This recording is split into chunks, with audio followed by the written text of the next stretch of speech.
Sir objection file ಮಾಡ್ತಕ್ಕಂಥ method ಹೇಗೆ ಅಂತ. ಸೊ ನಿನ್ನೆ ವಿಡಿಯೋ ಮಾಡಬೇಕಾಗಿತ್ತು, ಆದರೆ ನಾನು ಹುಷಾರಿಲ್ಲ ಅಂತ ಇವತ್ತು ವಿಡಿಯೋ ಮಾಡ್ತಿದ್ದೀನಿ. ಮೊದಲಿಗೆ ಸರ್ಕ್ಯುಲರ್ ನೋಡೋಣ, ಆಮೇಲೆ ನಿಮಗೆ ಅಬ್ಜೆಕ್ಷನ್ ಫೈಲ್ ಮಾಡ್ತಕ್ಕಂಥ ಮೆಥಡನ್ನು ಹೇಳ್ತೀನಿ. ಸೊ ಮೊದಲಿಗೆ ಕರ್ನಾಟಕ ಪ್ರೌಢ ಶಿಕ್ಷಣ ಪರೀಕ್ಷಾ ಮಂಡಳಿಯವರು 22 ಜುಲೈಗೆ ಒಂದು ಸುತ್ತೋಲೆಯನ್ನು ಹೊರಡಿಸಿದ್ದಾರೆ ಸರ್ಕ್ಯುಲರ್. ಈ ಸರ್ಕ್ಯುಲರಲ್ಲಿ ಏನಿದೆ ಅಂತಂದರೆ SSLC ಮುಖ್ಯ ಪರೀಕ್ಷೆ ಪ್ರಶ್ನೆ ಪತ್ರಿಕೆಗಳ ಮಾದರಿ ಉತ್ತರಗಳನ್ನು ಮಂಡಳಿ ವೆಬ್ಸೈಟ್ನಲ್ಲಿ ಪ್ರಕಟಿಸಿರುವ ಬಗ್ಗೆ. ಆಲ್ರೆಡಿ ಏನು ಮಾಡಿದಾರಪ್ಪ ಅಂದರೆ, ಏನು ನಿಮ್ಮ ಜುಲೈ ಎಕ್ಸಾಮ್ ಆಯ್ತಲ್ಲ 19 ಮತ್ತು 22, ಆ ಎಲ್ಲ ಎಕ್ಸಾಮಿನೇಷನ್ ಆಲ್ ಪೇಪರ್ ಕೀ ಆನ್ಸರ್ಸ್ಗಳನ್ನು ವೆಬ್ಸೈಟ್ನಲ್ಲಿ ಪ್ರೊವೈಡನ್ನು ಮಾಡಿದ್ದಾರೆ. 19/7/2021 ಮತ್ತು 22/7/2021 ನಡೆದಿರ್ತಕ್ಕಂಥ SSLC ಮುಖ್ಯ ಪರೀಕ್ಷೆಯ ವಿಷಯವಾರು ಪ್ರಶ್ನೆ ಪತ್ರಿಕೆಗಳ ಮಾದರಿ ಉತ್ತರ ಕೀ ಆನ್ಸರ್ಸ್ಗಳನ್ನು ವೆಬ್ಸೈಟ್ನಲ್ಲಿ ಪ್ರಕಟಿಸಿದ್ದಾರೆ. ನೋಡಿ, ಏನಾದರೂ ಆಕ್ಷೇಪಣೆಗಳು ಅಬ್ಜೆಕ್ಷನ್ಸ್ಗಳು ಕೀ ಉತ್ತರಗಳಿಗೆ ಇದ್ದರೆ ಸೊ ನೀವುಗಳು 23 ಮತ್ತು 25, ಸೊ ಈ ಮೇ ಬಿ ಅದು 3 ದಿನ ಆಗುತ್ತೆ. 3 ದಿನದ ಒಳಗಡೆ ನಿಮ್ಮ ಅಬ್ಜೆಕ್ಷನ್ಸ್ಗಳನ್ನು ಫೈಲನ್ನು ಮಾಡ್ಬೋದು. ಅಬ್ಜೆಕ್ಷನನ್ನು ಫೈಲ್ ಮಾಡ್ತಕ್ಕಂಥ ಪ್ರೊಸೀಜರನ್ನು ಕೂಡ ನಾನು ನಿಮಗೆ ಇಲ್ಲಿ ತೋರಿಸ್ತೀನಿ ಅಂತ ಇಲ್ಲಿ ನಿರ್ದೇಶಕರು ಏನು ಮಾಡಿದ್ದಾರೆ, ಒಂದು ಸುತ್ತೋಲೆಯನ್ನು ಹೊರಡಿಸಿದ್ದಾರೆ. ಸೊ ಮೊದಲಿಗೆ ನಾವೇನು ಮಾಡ್ತೀವಿ, SSLC ಕರ್ನಾಟಕ GOVಗೆ ಲಾಗಿನ್ ಆಗಬೇಕು. ಲೇಟೆಸ್ಟ್ ನ್ಯೂಸ್ನಲ್ಲಿ ಹೋಗಿ click here to objection key answer ಮಾಡಿ SSLC ಎಕ್ಸಾಮ್ ಜುಲೈ 2021 ಅಂತ ಹೋಗಬೇಕು. ಇದನ್ನು ಮಾಡ್ತಕ್ಕಂಥ ಪ್ರೊಸೀಜರನ್ನು ನಾನು ನಿಮಗೆ ತೋರಿಸ್ತೀನಿ. ಸೊ ಮೊದಲಿಗೆ ಇದಿಷ್ಟಿತ್ತು ಅಬ್ಜೆಕ್ಷನ್ ಫೈಲ್ ಮಾಡಲಿಕ್ಕೆ ಇರ್ತಕ್ಕಂಥ ಒಂದು ಸರ್ಕ್ಯುಲರ್. ಸೊ ಇಲ್ಲಿಂದ ನಾನು ಇವಾಗ ಡೈರೆಕ್ಟಾಗಿ ಹೊರಗಡೆ ಬಂದು ಒಂದು ಸರ್ಚ್ ಎಂಜಿನ್ಗೆ ಹೋಗಿ ಏನು ಮಾಡ್ತೀನಿ ಅಂತಂದರೆ, ಇಲ್ಲಿ ಕರ್ನಾಟಕ ಪ್ರೌಢ ಪರೀಕ್ಷಾ ಮಂಡಳಿದು ಓಪನ್ ಅನ್ನು ಮಾಡಿದ್ದೀನಿ. ಸೊ ಓಪನ್ ಮಾಡಿದ ಕೂಡಲೇ ಇದು ಕರ್ನಾಟಕ ಪ್ರೌಢ ಪರೀಕ್ಷಾ ಮಂಡಳಿ ಒಂದು ಮುಖಪುಟ. ಇಲ್ಲಿ ಮತ್ತಷ್ಟು ಓದಿ ಅಂತ ಕ್ಲಿಕ್ ಮಾಡಿದ ನಂತರನೇ ಇಲ್ಲಿ ನೋಡಿ 4th ಬರುತ್ತೆ SSLC ಪರೀಕ್ಷೆಯ ಕೀ ಉತ್ತರಗಳಿಗೆ ಆಕ್ಷೇಪಣೆ ಸಲ್ಲಿಸಲು ಇಲ್ಲಿ ಕ್ಲಿಕ್ ಮಾಡಿ ಅಂತ ಇದೆ. ಓಕೆ, ಸೊ ಅದ್ರ ಮೇಲೆ ಕ್ಲಿಕ್ ಮಾಡ್ತೀನಿ. ಅದ್ರ ಮೇಲೆ ಕ್ಲಿಕ್ ಮಾಡಿದ ನಂತರ ಸೊ ನಿಮ್ಮ ರಿಜಿಸ್ಟ್ರೇಷನ್ ನಂಬರನ್ನು ಇಲ್ಲಿ ಏನು ಮಾಡ್ತದಪ್ಪ ಅಂದರೆ ಕೇಳ್ತದ. ಸೊ ಮಾಮೂಲಿಯಾಗಿ ನನ್ನ ಸ್ಟೂಡೆಂಟ್ ರಿಜಿಸ್ಟ್ರೇಷನ್ ನಂಬರನ್ನು ನಾನು ಇಶ್ಯೂ ಮಾಡಿದ್ದೆ, ಇಲ್ಲಿ ಹಾಕ್ತಾ ಇದ್ದೀನಿ.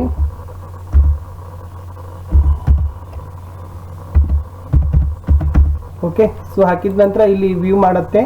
ಸೊ ಅದು ಯಾರ್ದಿದೆ ಅಂತ ಬಂತು. ಆಮೇಲೆ ಇವಾಗ ಏನು ಮಾಡಬೇಕಪ್ಪ ಅಂತಂದರೆ, ಸೊ ಮೊಬೈಲ್ ನಂಬರನ್ನು ಪುಟ್ ಮಾಡ್ತೀವಿ. ಸೊ ಯಾವುದು ಎಟ್ ಎ ಟೈಮ್ ರಿಜಿಸ್ಟ್ರೇಷನಲ್ಲಿ ಮೊಬೈಲ್ ನಂಬರ್ ಹಾಕಿದ್ದೀವಲ್ಲ, ಆ ನಂಬರನ್ನು ನಾವೇನು ಮಾಡ್ತೀವಿ, ಪುಟ್ ಮಾಡಬೇಕು.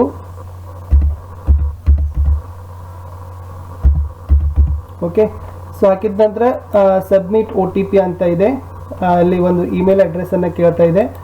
ಸೊ ಇಮೇಲ್ ಅಡ್ರೆಸ್ಸು ಹಾಕಿದ್ರೂ ಕೂಡ ತಾವೇನು ಮಾಡುತ್ತೆ, ನಡೀತದೆ, but it's not a mandatory ಇದೆ ಅದು. ಓಕೆ, OTP ಬಂತು. So wait for OTP. So ಅವನಿಗೆ OTP ಹೋಗುತ್ತೆ, ಸ್ಟೂಡೆಂಟ್ಗೆ ಕೊಟ್ಟಿದ್ದೀನಿ. ಸೊ ಅವನು ಏನು OTPಯನ್ನು ಹೇಳ್ತಾನೆ ಅಂತಕ್ಕಂಥದ್ದನ್ನು ನಾನು ಏನು ಮಾಡ್ತೀನಿ, ನಿಮಗೆ ಹೇಳ್ಕೊಡ್ತೀನಿ. ಯಾವ ಥರನಾಗಿ ನಾವು ಇಲ್ಲಿ ಅಬ್ಜೆಕ್ಷನ್ಸ್ಗಳನ್ನ ಫೈಲ್ ಮಾಡಬೇಕು. ಮೊದಲಿಗೆ ನಿಮ್ಮ ರಿಜಿಸ್ಟ್ರೇಷನ್ ನಂಬರ್ ಹಾಕಿ ವ್ಯೂ ಮಾಡಿ, ನಿಮ್ಮ ಹೆಸರು ಬರುತ್ತೆ, ನಿಮ್ಮ ಅಡ್ರೆಸ್ಸು, ನಿಮ್ಮ ಇಮೇಲ್ ID, ಮೊಬೈಲ್ ನಂಬರ್ ಹಾಕಿ ನೀವೇನು ಮಾಡಬೇಕಪ್ಪ ಅಂತಂದರೆ ಒಂದು OTPಯನ್ನು ಪಡಿಬೇಕು. ಸೊ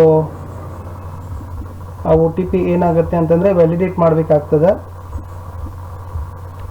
ನೀವು ಯಾವುದೋ ಮೊಬೈಲ್ ನಂಬರ್ ಹಾಕಿರ್ತೀರಲ್ಲ ಅದೇ ಮೊಬೈಲ್ ನಂಬರ್ಗೆ OTPನೇ ಬರ್ತದೆ. ಸೊ ಕಳಿಸಿರ್ತಕ್ಕಂಥ OTPಯನ್ನು ಇಲ್ಲಿ ನಾವೇನು ಮಾಡ್ತೀವಿ, ಹಾಕ್ತೀವಿ.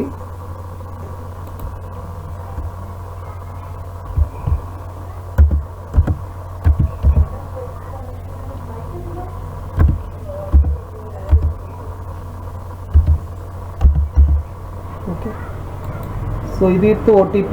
ಸೊ OTPಯನ್ನು ಹಾಕಿದ ನಂತರ ಅದು ವ್ಯಾಲಿಡೇಟ್ ಮಾಡ್ತಾ ಇದೆ. ಎಸ್, ಸೊ ವ್ಯಾಲಿಡೇಟಿ ಮಾಡಿದ ಮೇಲೆ ಇಲ್ಲಿ ಏನು ಮಾಡಬೇಕಪ್ಪ ಅಂದರೆ ಸೆಲೆಕ್ಟ್ ಸಬ್ಜೆಕ್ಟನ್ನು ಮಾಡ್ಕೊಳ್ಬೇಕು. ನೀವು ಯಾವ ವಿಷಯದ ಮೇಲೆ ಇದನ್ನು ಮಾಡ್ತಾ ಇದ್ರಿಲ್ಲ, ಸೊ ಇಲ್ಲಿ ಏನು ಬರ್ತದೆ ಅಂದರೆ ನಿಮ್ಮ ಸಬ್ಜೆಕ್ಟ್ಗಳು ಬರ್ತವೆ ಇಲ್ಲಿ. ಸೊ ನೀವು ಯಾವ ಒಂದು ಸಬ್ಜೆಕ್ಟನ್ನು ಅಪಿಯರ್ ಮಾಡಿದ್ರಲ್ಲ ಆ ಎಲ್ಲ ಸಬ್ಜೆಕ್ಟ್ ಬರುತ್ತೆ. ಸೊ ಫಾರ್ ಎಕ್ಸಾಂಪಲ್ ನೀವು ಕನ್ನಡದಲ್ಲಿ ಒಂದು ಸೆಲೆಕ್ಟ್ ಮಾಡಿದರೆ ಓಕೆ, ಸೊ ಕನ್ನಡ ಆಯಿತು. ಆಮೇಲೆ ಇಲ್ಲಿ ಕ್ವಶನ್ ನಂಬರನ್ನು ಪುಟ್ ಮಾಡಬೇಕು. ಯಾಕೆ ಕ್ವಶನ್ ನಂಬರನ್ನು ಪುಟ್ ಮಾಡ್ತಾ ಇದ್ದೀರಿ, 23 ನಂಬರ್ ಕ್ವಶನ್ ಅಂತ ಎಕ್ಸಾಂಪಲಾಗಿ ಇಟ್ಕೊಳ್ಳೋಣ. ಓಕೆ, ಏನಿದೆ ಅಬ್ಜೆಕ್ಷನಲ್ಲಿ, ಓಕೆ ನೋಡಿ ಅದು 41 to 80 ಕ್ವಶನ್ ನಂಬರ್ ಇದೆ ಅಂತ ಕೇಳ್ತಾ ಇದೆ. ಸೊ ನಾನು 43 ಹಾಕ್ತೀನಿ. ಸೊ 43 ಹಾಕಿದ ನಂತರ ಅಬ್ಜೆಕ್ಷನನ್ನು ನೀವು ಇಲ್ಲಿ ಫೈಲ್ ಮಾಡಬೇಕು, ಬರಿಬೇಕು. ಈ ಉತ್ತರದ ಕೀ ಉತ್ತರ ಇದೆಲ್ಲ ಇದಿತ್ತು. ಇದಕ್ಕೆ ಸಂಬಂಧಪಟ್ಟಂತೆ ಒಂದು ಡಾಕ್ಯುಮೆಂಟನ್ನು ನೀವು ಅಪ್ಲೋಡನ್ನು ಮಾಡಬೇಕು. ಅದು ಓನ್ಲಿ PDF. ನೋಡಿ, ಬರೀ PDF ಅಲ್ಲಿ ಕಳಿಸ್ಬೇಕು. 2 MB ಒಳಗಡೆ ಮಾತ್ರ ಕಳಿಸಿ ನೀವೇನು ಮಾಡಬೇಕಪ್ಪ ಅಂದರೆ ಸಬ್ಮಿಟನ್ನು ಮಾಡಬೇಕು. ಈ ಥರ ಸಬ್ಮಿಟ್ ಮಾಡಿದ್ರೆ ಏನಾಗ್ತದೆ ಅಂದರೆ ಕೀ ಉತ್ತರಗಳಿಗೆ ಸಂಬಂಧಪಟ್ಟಂತಿರ್ತಕ್ಕಂಥ ನಿಮ್ಮ ಒಂದು ಆಕ್ಷೇಪಣೆ ಮಂಡಳಿಗೆ ಹೋಗುತ್ತೆ. ಮಂಡಳಿಯವರು ಮತ್ತೆ ಅವರ ಒಂದು ಪ್ರಶ್ನೆ ಪತ್ರಿಕೆ ತಯಾರಿಕಾ ಮಂಡಳಿಯವ್ರ ಕಡೆ ಏನು ಮಾಡ್ತಾರೆ, ಅದನ್ನು ಕೀ ಉತ್ತರಗಳನ್ನ ಸಂಬಂಧಪಟ್ಟಂತೆ ಕೊಟ್ಟು ಅವುಗಳನ್ನು ಮತ್ತೆ ಪರಿಷ್ಕೃತ ಕೀ ಉತ್ತರಗಳನ್ನು ಬಿಡ್ತಾರೆ. ಆಮೇಲೆ ನಿಮ್ಮ ಫಲಿತಾಂಶವನ್ನು ಬರುತ್ತೆ. ಸೊ ಹೋಪ್ ವಿದ್ಯಾರ್ಥಿಗಳೇ, ಈ ಒಂದು ವಿಡಿಯೋದಲ್ಲಿ ನಾವು ಅಬ್ಜೆಕ್ಷನ್ಸ್ ಗಳನ್ನ ಫೈಲ್ ಮಾಡ್ತಕ್ಕಂಥ ವಿಧಾನದ ಬಗ್ಗೆ ತಿಳ್ಕೊಂಡಿವಿ. ಯಾರೆಲ್ಲ ಅಬ್ಜೆಕ್ಷನ್ಸ್ ಗಳನ್ನ ಫೈಲ್ ಮಾಡ್ಬೇಕಂತಿರಲ್ಲ, ಈ ಪ್ರೊಸೀಜರ್ ನ ಖಂಡಿತವಾಗಿ ಫಾಲೋ ಮಾಡಿ ಅಬ್ಜೆಕ್ಷನ್ ಫೈಲ್ ಆಗುತ್ತೆ ಅಂತ ಹೇಳ್ತಾ, ವಿಡಿಯೋ ಇಷ್ಟ ಆದ್ರೆ ಒಂದು ಲೈಕ್ ಮಾಡಿ, ನಿಮ್ಮ ಫ್ರೆಂಡ್ ಸರ್ಕಲ್ಗೆ ಶೇರ್ ಮಾಡಲು ಮರೆಯದಿರಿ. ಮತ್ತೆ ಸಿಗುವ ಹೊಸದೊಂದು ವಿಡಿಯೋಗಳಲ್ಲಿ.